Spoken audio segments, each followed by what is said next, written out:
To write net ionic equations, you have to at least know the 5 common types of chemical reactions. You have to know the general order of the activity series. You have to know your solubility rules. You need to have memorized the 6 strong acids and the 8 strong bases. And you need to understand what types of substances are strong electrolytes, what are weak electrolytes, and what are non-electrolytes. In this short video, I'm just going to do a couple more examples of net ionic equation writing. The first example says solutions of potassium phosphate and silver nitrate are mixed. Let's start by writing the formulas for our 2 reactants, predict the products, and write their formulas correctly. Potassium phosphate. You need to use the charges because this is ionic and write the formula correctly. So that would be K3PO4. Silver nitrate, you need to have memorized that silver is a +1 and that nitrate is a -1. And so the formula is AgNO3. This is a classic double replacement style reaction. So on the product side, we need to have potassiums with nitrates for KNO3. And we need silver with phosphates. So that's going to be Ag3PO4. Now we need to assess for each substance whether it can exist as ions in solution. The question states that we start with solutions of potassium phosphate and silver nitrate. Those are ionic compounds, those are salts. So we're going to write those as separate ions, each of them. Remember from class, the notation I use for an ion in solution is a dot underneath that part of the formula. On the product side, we have to use our solubility rules. Nitrates are always soluble, so KNO3 will be separate ions. Phosphates are usually insoluble, and this is no exception. So this is an insoluble solid. Those will not be ions remaining in solution. When we look on both sides to see what does not change, we see that potassium is an ion on both sides, as is the nitrate. Those are our spectators. They won't show up in our net ionic equation. What remains is the phosphate with its charge, because we're now referring to the ion as it exists in solution. We also have the silver ion, and on the product side we have that insoluble silver phosphate. We now just need to balance the equation by correcting the number of silvers on the reactant side with a coefficient of 3.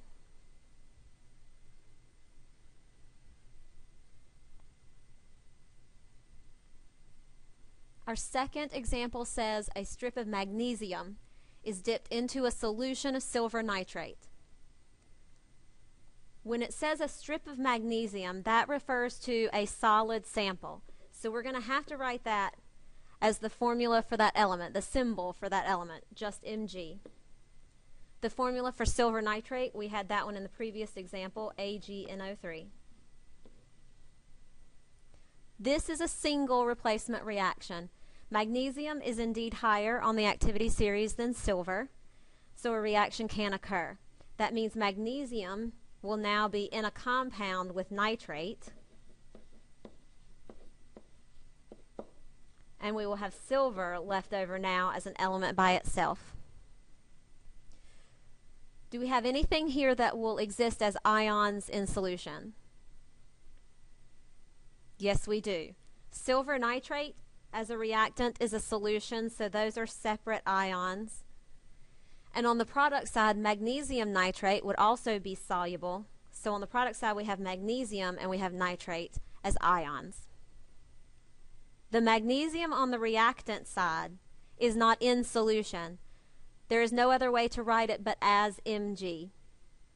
The same goes for silver on the product side. This is no longer in solution. It is a solid that has formed, so it has to be written as Ag on the product side. The only thing here that doesn't change is our nitrate, because we have magnesium atoms on the reactant side becoming magnesium ions on the product side. Magnesium was part of a compound the way we have it written. That means in solution those are ions floating around. At the same time, silver ions are becoming silver atoms coming out of solution. The number of magnesiums and silvers that we see here are all equal.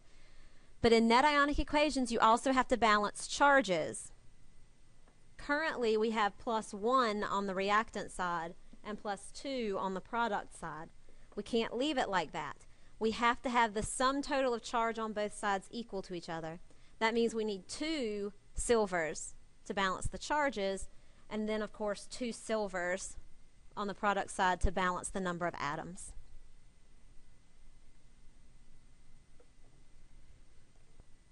The third question says solid mercury 2 oxide decomposes as it is heated in an open test tube in a fume hood. The question begins with solid mercury 2 oxide. That's HGO. That is the only reactant given. The only option then is for it to decompose into its constituent elements. It's important that you remember here that oxygen exists always as a diatomic molecule when it's by itself. That means we have to go back and balance the equation with 2 mercury 2 oxides and 2 mercuries. Is this a reaction occurring in solution? No, it is not. Nothing here is a solution. Nothing occurs in a solution. There is no additional net ionic equation to write. This is the final reaction. One more example. Solutions of sodium nitrite and sulfuric acid are mixed. The correct formula for sodium nitrite is NaNO2. Sulfuric acid is H2SO4. This is another double replacement style reaction, so we're going to put our sodiums with our sulfates.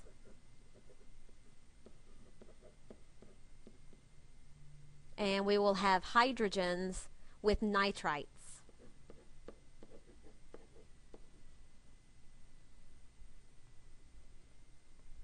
You'll notice that I don't usually balance my molecular equation. I typically wait until I have my net ionic equation to balance.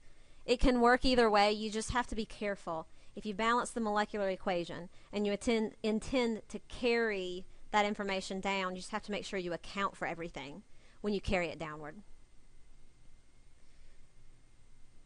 This is a reaction that is occurring in solution, so we need to look to see what things exist as ions. Sodium nitrite is a solution. It says so in the question, so those are separate ions. Sulfuric acid is a solution. It is a strong acid, so it exists as separate ions. But this is the one that's different from any other. Sulfuric acid as separate ions is the H+ ion and the HSO4 ion, not 2 H+ and an SO4. On the product side, using our solubility rules, sodium sulfate would be soluble, so those would be separate ions in solution. HNO2 is classified as a weak acid. Weak acids, even as solutions, are written together because the majority of those acid particles do stay together like a molecule. Only a small number of weak acid molecules break apart. When we look then to see what is exactly the same on both sides, it is only the sodium. We have a sulfate on the product side, but notice that we don't have a sulfate on the reactant side. We have hydrogen sulfate, so those things do not cancel each other out. To write our net ionic equation then, we're going to have the nitrite ion. We're going to have our hydrogen ion and our hydrogen sulfate ion. On the product side, we have sulfate and nitrous acid. This equation is not currently balanced. You can see that either by looking at the number of hydrogens or by looking at the total of charge on the two sides. If we balance the number of hydrogens, that results in a 2 on the nitrous acid on the product side. That then means our number of nitrite ions is not balanced. If we put a 2 on nitrite on the reactant side, we've fixed the number of atoms as well as simultaneously fixing the charges on the two sides.